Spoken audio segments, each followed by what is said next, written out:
everyone, welcome you all to another lecture. And today we are going to continue our short story, The German Refugee of Bernard Malamud.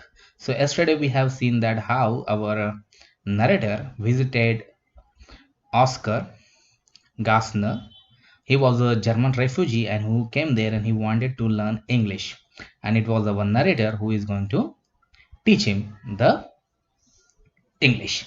So, let go ahead. So here we have seen that how their first meeting and how he was entered into the house. Okay. The room was cluttered with clothing, boxes of books he had managed to get out of Germany and some paintings. Okay. Oscar sat on a box and attempted to fan himself with his meaty hands. "'Tis it," he muttered, forcing his mind to the dead.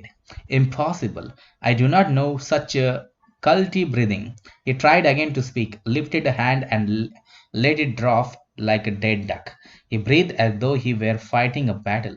And maybe he won because after 10 minutes we sat and slowly talked.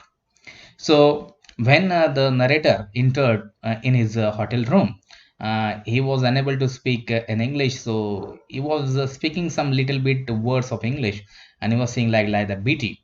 And you know that there were no place to sit down as we have seen yesterday. So there were some boxes of paintings and books, and he has somehow managed to carry those boxes of books and painting from Germany to United States of America. So therefore he sat on one of the boxes, and then we have seen that how Gassner was fanning himself because there was no fan because that room was very cheap room, so there are not good facilities. And then actually he was not aware about the heat of United States of America because Germany located into Europe and that weather is different. It is a cold weather, but the American weather is actually like an Indian weather. So he was talking about that heat was a very terrible, and after that he tried to speak something, and then they were sad and they started speaking. Like most educated Germans, Oscar had at one time studied English. So okay, you know that as we know that some people they just study English as just a third language, right? Okay, शिकायचं म्हणून शिकायचं. Likewise, a lot of German people they just learn English just one time in their school days, okay, or maybe in their graduation days or college days. Although he was certain he couldn't say a word, he managed sometimes to put together a very decent, if rather comical, English sentence. So it was a very decent English. He was putting some words which he knew, and he was making a good English communication. Maybe it may be comic, but he was able to manage sometimes. So he misplaced consonants, mixed up nouns and verbs, and mangled uh, idioms. Okay, idioms म्हणजे म्हणे वाक्य प्रकार. So he was misplacing consonants, okay, consonant व्यंजन, mixed up nouns and verbs, all these things, and yet we were able to once to communicate because the language is for communication, and therefore whatever the placing of the consonant, nouns, and verbs, they can communicate, they can understand. Our narrator can understand what the Oscar is talking. We conversed mostly in English, with an occasional assist by me in speaking German or Yiddish.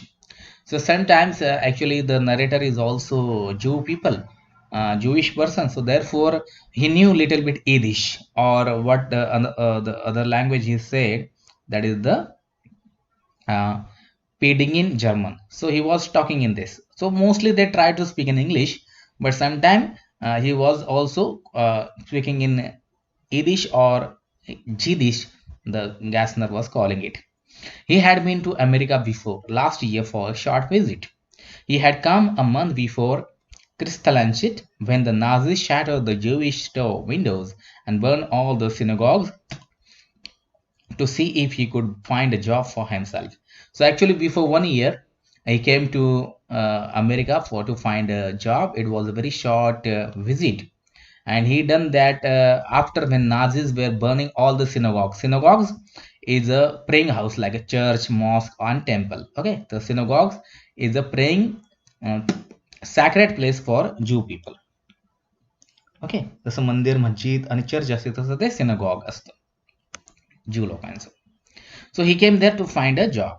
He had no relatives in America, and getting a job would permit him quickly to enter the country, because there were no relatives, and a job, to get a job, that will be he will get a visa to come that country.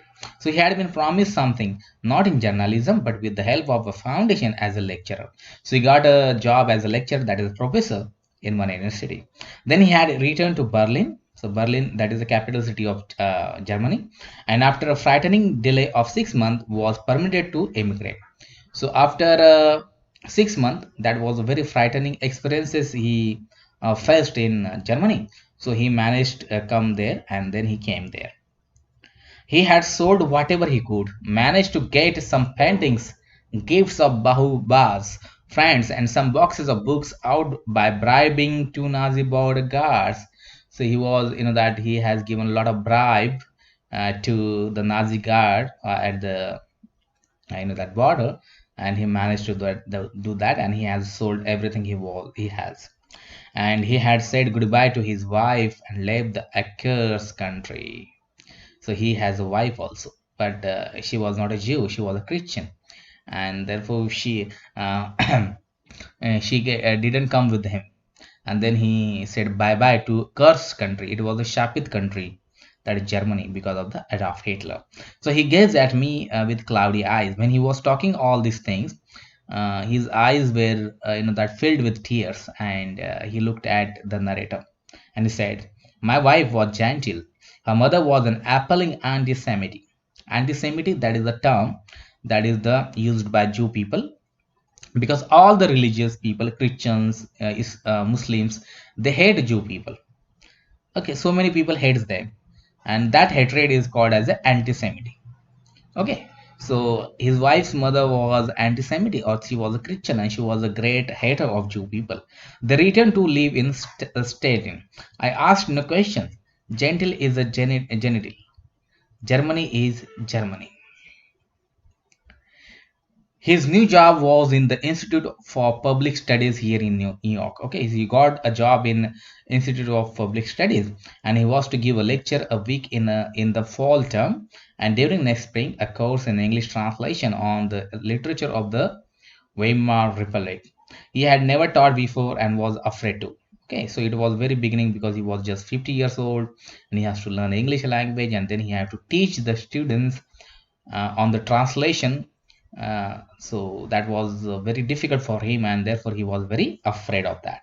So he was in that way to be introduced to the public. So that was the program by his institute. So he will be introduced to the public through that program.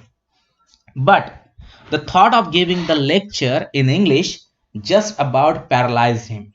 He didn't see how he could do it. Will make a fool of myself. He could do it. How it is possible? I cannot say two words. I cannot pronunciate. I will make a fool of myself. Then he said that actually that thing made him paralyzed. He said that it is a very difficult for him, because he cannot say two words in English, and he cannot pronounce properly. So how and therefore he was talking that he is making fool of himself.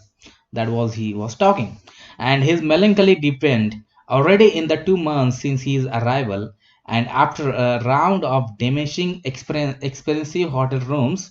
So already he got salary, and already he spent so many money. Okay, and already he had two English tutors, and the narrator was a third.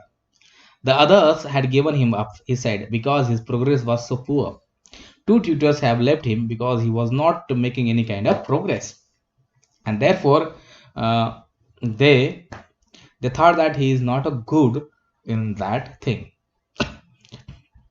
The others had given him up, he said, because his progress was so poor, and he thought also that he depressed them, because he thought, because he was very intention. So therefore, this thought makes them to depress, and therefore they left him.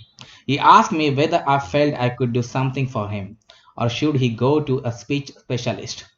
someone, say, who charge $5 an hour. So he asked him that whether the narrator is really able to teach him English, or whether he should go to the language specialist who charge $5 per hour, and that much money he didn't have. So therefore he cannot afford that specialist. So therefore he hired a narrator because he is a student, and he thought that within few dollars, few rupee, he will able to speak English, and beg his assistant. You could try him, I said, and then come back to me. Then the narrator said that you should go there and you should try it, and if you are not getting anything, then you can come back to me. In those days, I figured that I knew. At that, he managed a smile. Still, I wanted him to make up his mind, or it would be no confidence down that line. He said after a while that he would stay with him. Okay, so he told him, because the student knew that he has a good command over English and he can able to teach English, because already he has taught English to three students. So therefore he has a lot of confidence, and then he speak like that with the confidently, and therefore Gassner believed on him. Actually he takes some moments, and then finally he told him that he will stay with him and he will learn from him. He said, uh, okay, if he went to the $5 professor, it might help his tongue, but not his stomach. Okay, because he will easily learn English if you go to the $5 tutor, but it will be very, very difficult for him to manage for his stomach, because he will not afford that. He would have no money left to eat with. Okay, so the institute had paid him in the advance for the summer, but it was only $300 and all he had. So he had only $300. $300 if you convert in India now, so you can see that it is around 3 lakhs rupee. Around 3 lakhs rupee. I don't know the exact that the pricing of a dollar to rupee. Maybe it is a 70 rupee, 7 to 8 rupee. But I'm just telling that 3 lakh rupee, because that if you want to go and buy an iPhone, so that the iPhone Max Pro price more than 1 lakh rupee, whereas the if you go for the iPhone 12, so you can get it for 70 to 80,000 rupee, but 70 to 80,000 rupee, it is near to 1 lakh rupee. Okay, so likewise I'm saying that near 3 lakh rupee, or maybe 2.5 lakh, 250,000 rupee. You can see if you convert those $300 into rupee, so you can say that. But that the America is America, and there is a lot of things are expensive, so therefore he cannot, and he has to use for the summer for 4 months. It was a 4 month salary, and he has to survive for 4 months, and there is no house, so he has to live in that hotel rooms, and he has to also eat, and therefore that was very, very costly for him. So he looked at me dully. Is nicht wie ich wie. Okay, it is actually German language he was talking, and I cannot pronounce it. So you just try to understand. Okay, so I figured, so speaker is also telling that I figured it was time to move fast the first time. Either we did that quickly, or it would be like drilling rock for a long time. Let's stand at the mirror, I said. So he looked at Adele. So okay, and actually he was talking about the first step. What should be the first step? Where they should drill? So he said that ask Gassner that he should stand uh, at the mirror. He rose with a sigh and stood there beside me. I think elongated, red-headed, praying for success. So actually, the narrator is praying for success. He wanted that this trick will make him effective. Okay. Oscar uneasy, fearful, finding it hard to face either of us in the faded round glass above his dresser. So actually, Oscar he was feeling uneasy. He was not comfortable, and he was really fearful, and that is the thing. Please, I said to him, could you say right? Then he said that just say right, and he said right. He gurgled. No, right. You put your tongue here. I showed him where. As he tensely watched the mirror, I tensely watched him. The tip of it curves behind the ridge on the top, like this. So he was making action, and he was saying that how he can pronounce right. Okay, so he placed this tongue where I showed him. Please, I said, now say right. Oscar tongue fluttered, right. Okay, so he said right like that. Okay, not right, but right. And that is good. Now say treasure. That is harder. Treasure. The tongue goes up in front, not in the back of the mouth. Look. Then again, the narrator has, that he just made that how he could pronounce it. And after that, he pronounced like that. He tried his brow wet, eyes training, treasure. Okay, that it is a miracle, Oscar murmured. So it was a miracle for him because he could manage it. Okay. Now let's move to the last paragraph of today's lecture. So like that, later he bought me beer up to it. Today we are going to see, because already I think we are near to 20 minutes, and I don't want to make it longer. I said if he had done that, he could do the rest. So again, he said that he can do the rest. We went for a bus ride up Fifth Avenue and then walked for a while around Central Park Lake. So after that meeting, and after that short teaching, they came outside, and they took a bus ride up Fifth Avenue, and then they walked around the Central Park Lake. He had put on a German hat with its hat band bow at the back, a broad leafed wool suit, a necktie twice as wide as the one I was wearing, and walked with a small-footed waddle. So he described the clothes which was worn by, and the hat worn by the gardener. The night wasn't bad. It had got a bit cooler. There were a few large stars in the sky, and they made me sad. So light was not a bad, and there were some stars in the sky, and that makes him very, very sad. Do you think I will succeed? He said that, do you think that he will succeed? So for think, he says think. Okay. So likewise, why not? I asked. He said that why not? You will be successful. Later, he bought me a bottle of beer. So after that, he bought a bottle of beer. So guys, here we are going to stop. So if you have any kind of queries, you can make in comment section, or you can ask me on WhatsApp. I'm there to solve your answers. And don't forget to fill the and submit the attendance form. So thank you for watching, and see you in the next lecture.